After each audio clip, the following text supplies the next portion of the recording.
What's up, guys? It's your brand new copy. It's back again with the video, and sorry I haven't been posting. So this intro is going to be kind of catching up as well, and also I have some couple announcements that I will share in the end of the video in the outro. But today, as you guys saw from the title and the thumbnail and whatever, not only did you see something new in the thumbnail, but you also know the title. We have another Esky Flight video today. I went out with my friend MD Fishman once again. Shout out to MD Fishman and his father for taking me out there, picking me up, going over there to World's Island in New York City. Today there was a story behind this one. There was a story. There was definitely a story. First, before I keep on going, sorry about my hair. Sorry about my face. I've been staying inside lately. I've been so lazy. I didn't want to go outside right now, but I am getting a haircut soon, so that's good news. So, like I said, you guys saw something new in the thumbnail, and not surprising here, I leaked it in the thumbnail, and yeah, so I guess we gotta go quick, am I right?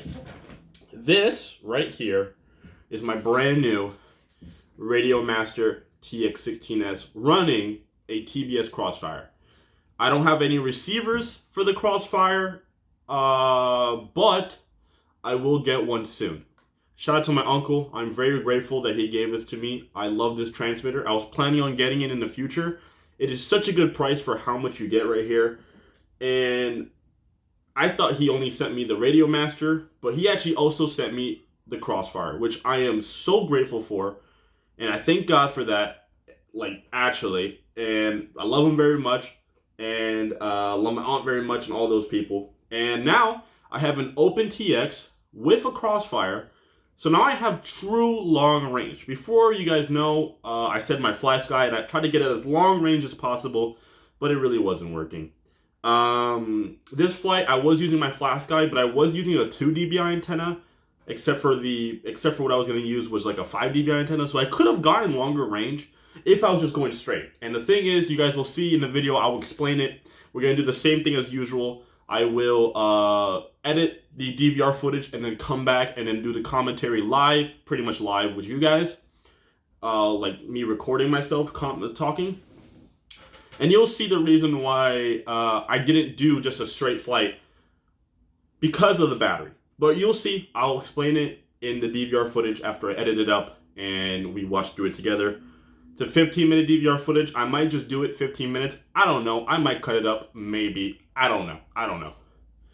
I think. I don't know.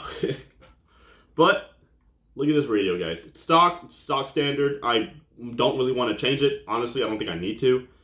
Some people like it custom. I like it like this. Probably the only thing I would do is take these side things off and put them with... I found like a brown leather from Banggood, and it looks so good, and I want that. But TBS Crossfire. I will buy the receivers, and I'm going to buy that for my brand new plane, which I will show you, which you guys pretty much already saw in my last video, if you guys saw the leak I did on Banggood. But I will show you what it looks like right now in the stage of building. I'm very close to finishing ordering everything, and yeah, it's already hanging on my wall.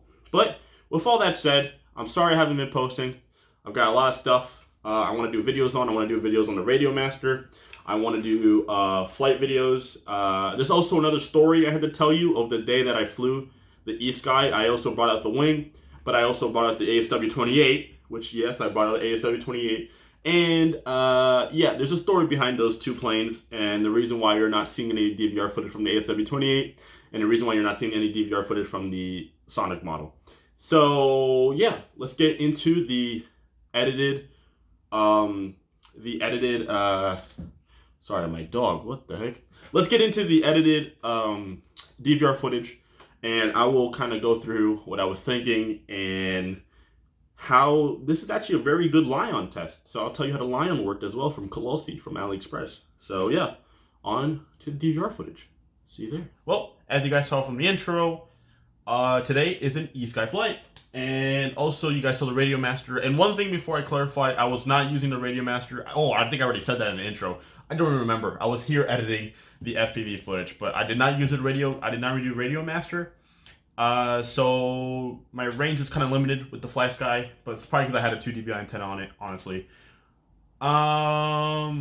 But just a little backstory before we go on. I will show you in the FPV footage in a second. But you guys will see very soon that snow is all over this place and this field, because obviously they don't bring up plows to the snow. It would probably ruin the turf of the soccer fields. And it was a little too deep for the wheels, and we had to take off somehow. So me and my friend MD Fishman decided we are gonna kick a runway. And yes, it is more tiring than it sounds. We kicked a pretty long runway, I would say probably 20 feet plus, and it was barely long enough. The way that this plane at least launched actually was, it got to the end of the runway. It was so close to taking off. It didn't. It got on top of the snow, and I'm noted, no joke, it glided on top of the snow. The wheels were barely gliding on top of the snow. And then there's like a little ridge. It's like a little downstep to like the other two soccer fields to the right. And it actually took off. Now, one thing as well is this is actually a longer, DVR footage than I recorded. This is actually a longer flight than I recorded. I forgot to press, record like how I always do. And pretty much most of the Lion, the Colosi Lion, was actually just plugged in, and I wasn't using a plane because we were kicking a runway, and we were test flying with this because this had the bigger wheels. So every time we thought it was long enough and it wasn't, we would go back and we'd go. No joke, it probably took us 20 minutes and maybe 15, maybe 10 of us just straight kicking snow and the battery being plugged in, literally doing nothing. I would take it down the runway at full throttle, and I would come back, I'll let it sit. We would take like five minutes just kicking snow. I'll come back, full throttle, sit. The battery was getting so wasted. And you will see in this video that this Lion, I got down so low and still got so much flight time out of it. I am not only impressed with the motor, ESC, and prop combo I have in this thing, but also that Colosi battery that I bought for so cheap. I swear, for so cheap. And I am so impressed for how long the plane actually stayed up in the air. Mind you, there was a little bit of mild wind. It was like 8 miles an hour, which could have helped the plane to stay in the air. But still, that is very impressive. And you will see in a second. So, without further ado, 3, 2, 1. We're going to say 3, 2, 1 because I like to sync up the video with this. So, 3, 2, 1. And the video is playing. So, like I said, the runway, you will see it right now in about a second, or you can already see it, but there it is, arrows pointing at it. You can see where the runway that we kicked. It took us a while, but let's keep on going with the flight video. So if you guys see, it started on almost 4 minutes of flight. Yes, I was flying for probably the timer. I don't know how the timer on SNL works, but it comes on like a little bit later. I think once you hit stabilize in the air, I think it recognizes it. And so I was probably flying for about maybe 5 minutes, maybe an extra minute added to that 4 before I pressed the DVR, because I totally forgot. And we're just flying. And like I said, I changed out the wire from my last FPV flight for the camera. So the only lines that actually show up is the throttle, which I'm totally okay with. And another thing that you'll notice, if you look at the top right, under the milliamps, you'll see that I'm at half throttle on my remote, but the plane's only doing 1 amp. That's how low the battery was. I'm at 9.9 volts when I'm on throttle, which is super low, guys. Super low. That's actually almost 0% on a 3S. And yeah, so the way the Lion kind of works is, oh, that's really bad FPV footage. I was like breaking up right there. Is I think it has like I don't know how it works, but when you throttle up, it drains voltage, but it really doesn't drain voltage. It kind of just gives all the voltage to the motor. I don't know how it works. You guys gotta research. You gotta let me know in the comments how that all works. Why does the voltage go so far down when it's, I don't know. I guess that works with a Lion too. I might just be acting dumb, but yeah. But so far, the reason why it's so like black and white is because I do have the AKK video transmitter. We just cut to a new scene, and there's a nice little view of the New York skyline. Look at that. It's a nice little view. I have multiple edits of the New York skyline, and I went into manual mode by accident, and I almost did a 360. I I get very shaken up. Not shaken up, but I suck at going from manual to stabilize. So I like to fly and stabilize. And that was a return to home, but I cut it there. It was a very long FPV flight footage, so I just decided to cut. And there's another good view. Look at that good view. The camera. This is why I say the C100T is a very good camera. I recommend it highly, especially for the price. You're getting cheaper than like RunCam and all that stuff. And so, like I said, why the FPV footage is so broken up is because, yes, I did have it on 1,200 milliwatts, but I was only using, look at that pan servo, man, doing its work.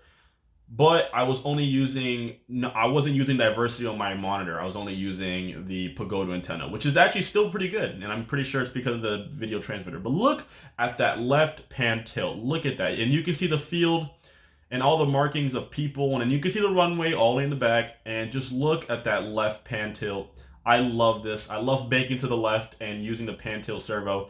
It's so good, and I absolutely love it. And look, the whole field is covered in snow. The only place that's not covered in snow was where we made a runway. And here I was just doing a couple low passes, seeing how the battery, I don't know how I'm doing 1 amp on 0. Oh no, I went down. But look, I'm at 10.3 volts, and I'm at 75%, and it's only 5 amps. Remember, this motor does do 20 amps on full throttle. So you kind of do the math of like how much percentage that really is, for the change. It's pretty low, pretty low. So I'm just cutting in, cutting out. This is a very long video, and I wanted to make it very short, and I think I did a pretty good job. The edits are obviously not the best. The cuts are not the best, and I understand that. But I think she's good enough. And there is another pan left. I was doing a lot of left turns. I don't know why. It just naturally, left turns are, I guess for me, are just natural. I don't know. But look at that pan servo. That pan servo is there for a reason.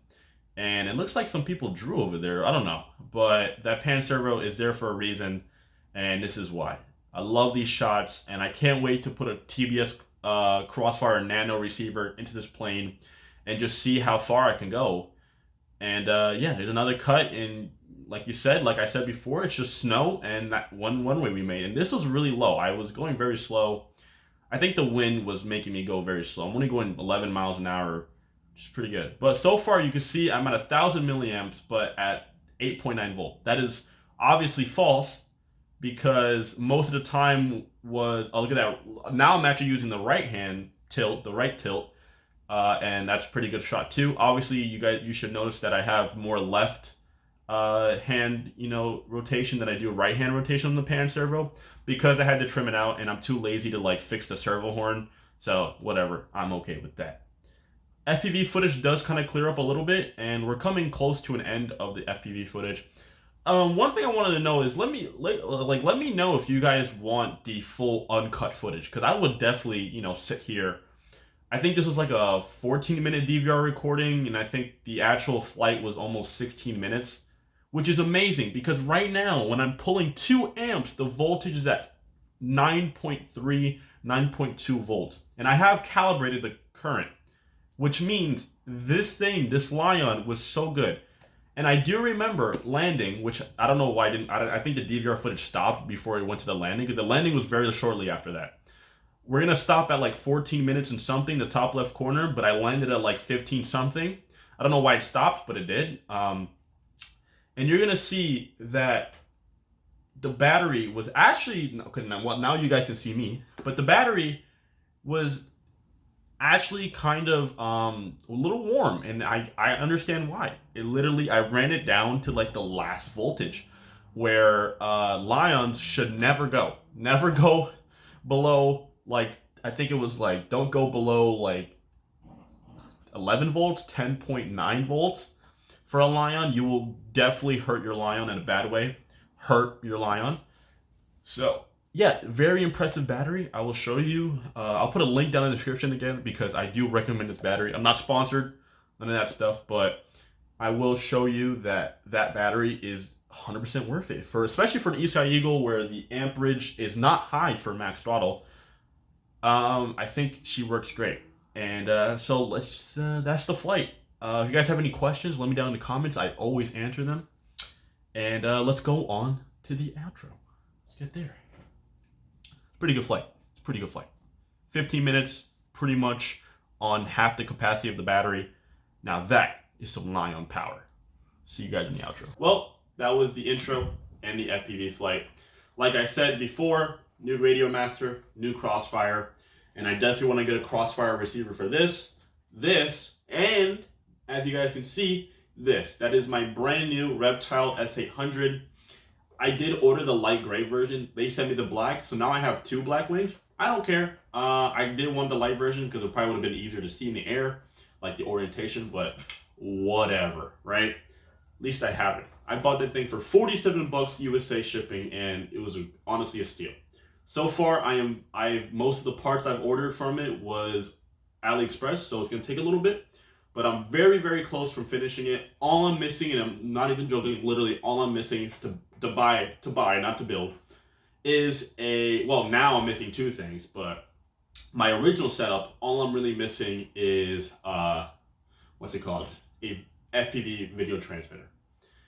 But now I'm also missing a transmitter, a receiver for the Crossfire, which I definitely want to get because this plane is not built, and it would just be easier to install now while it's not built than install it later, like this plane and like this plane.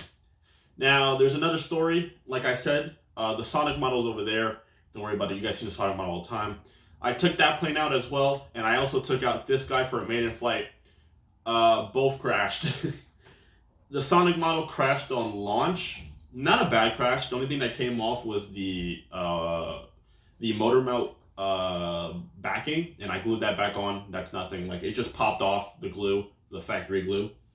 Like the motor mount just like popped off of the back of the plane. I glued that back on because I'm running my Gen Fem Hulkies that I got in the mail, like I told you guys in my update, or I think I did. Whatever video that was, I think that was ASW28. I'm not sure. And with the ASW28, the tail actually ripped off, and I'll show some pictures right now. But the tail actually ripped off. The screws, or like the posts that like stick out, that there's screws that go in the bottom, that actually snapped right off. It was a clean break, so nothing really got hurt. The rudder didn't get hurt. The elevator didn't get hurt. It was just a clean snap. Luckily, it was totally salvageable by using some epoxy, which I'll also show up on the screen right now. Some JB Weld plastic bonder, which I coated on the bottom. And then I found out that I can use these screws, these bigger diameter screws, for the existing plastic that was there. And guys, when I tell you that thing is solid, it's solid. Absolute solid. I can literally pick up the plane by the rudder, just holding it up. And we're gonna go for another maiden. And I think I know the reason why I didn't fly, and that was because I didn't throw it hard enough. I think I threw it too soft. And yeah, that was totally my fault. I think I threw it way too soft, and it kind of stalled in the air. It literally stalled in the air because I gave it too much up elevator with my mouth, because I was throwing like this, and I gave it too much up elevator with my mouth, and I didn't throw it hard enough. I didn't have enough throttle. I had like a little bit of throttle, and it stalled in the air. So next time I will absolutely yeet it into the freaking air. So yeet it, you don't understand. I'm gonna throw it like I'm Tom Brady in the Super Bowl. And it should fly. But besides that, it was a good flight for the Esky. The Colossi battery worked phenomenally. That was the longest flight I've ever done with the Esky, I think. Yeah, it was. Maybe the first flight I did, because I took off and landed, was probably longer. But this was the very first time I actually flew pretty endurancely. And that was pretty much in half a battery, like I said. It pretty much most of the battery, it was plugged in, sitting, waiting to be runwayed. Like, we were trying to make the runway, but I had this thing plugged in, and yeah, it was pretty much, I would believe half the battery, because it got up to like almost 1500 milliamps by the time I finished, or like 1200 milliamps. So definitely half the battery at I think I landed at like 9.6 volts, which is super low. It's like 3% of actual like LiPo, and you don't want that. But hey, I highly recommend the Esky. I highly recommend the Colossi battery, and I can't wait. I already have all my planes bounded up to this transmitter, and I can't wait to use it with the Crossfire. I'm not going to use the Crossfire right away because those nano receivers are expensive. They're like 30, 40 bucks a piece just for one.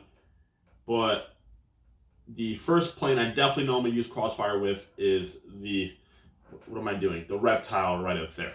So I hope you guys enjoyed my video. If you have any comments, let me know. I always answer back. Feedback, whatever. I like feedback. I love feedback. If I did something wrong that you don't like, you let me know and I will try to improve in the next video. Also, one more thing before I go. Thank you for 80 subs. I really appreciate that. My friend Max has to remind me because I never really check my subs. I just like making videos when I can, and I just like to post them. I'm not really going after subs, but I really appreciate for 80 subs. When I came back from a 2-year break, when in reality I just didn't want to do, like, I didn't want to post YouTube. I only had 30 subscribers. So thank you so much for the 80 subs. I love you guys very much. So with that said, keep driving, RC. Keep flying, RC. And I hope you guys have an amazing day. I'm going to go learn OpenTX. Peace.